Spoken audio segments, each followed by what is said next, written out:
सर्दी खोकला घरामध्ये झालेला असेल तर किचनमधल्या सामान्याचा काढा बनवूया। त्याच्यासाठी लागणारे अद्रक, लवंग, मिरे, गूळ, अजवाईन, हळद आणि तुळशीचा पत्ता। हा काढा खूप स्ट्रॉंग असतो आणि हा रात्रीचा झोपायच्या टायमाला घ्यायचा असतो। तर हा काढा बनवण्यासाठी मी 3 वाटी पाणी घेतलेले। घरामध्ये 1-2 जणांना जर सर्दी झाली असेल तर 2 कप याच्यामध्ये होतोय। 1 कप आपण आटून घ्यायचा आहे। 1 कप आटल्यानंतर 2 कप जे उरते त्याच्यामध्ये त्या काढ्याचा चांगला अर्क उतरलेला असतो। त्याच्यासाठी पाण्याला थोडं गरम होऊ द्यायचं।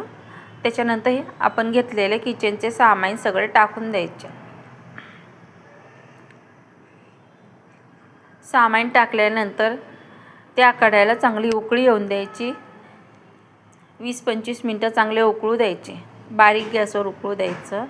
ते उकळल्यानंतर 1 वाटी पाणी आपलं आटून जाते आणि ते चाळणीने चांगलं गाळून घ्यायचं।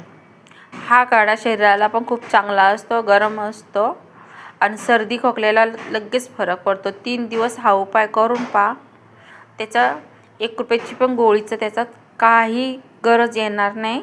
हा काढा घ्या, बनवून पहा। रात्री झोपायच्या वेळेसच घ्यायचा। जेवण झाल्यानंतर आपण जेव्हा झोपतो ना तेव्हा हा काढा घ्यायचा।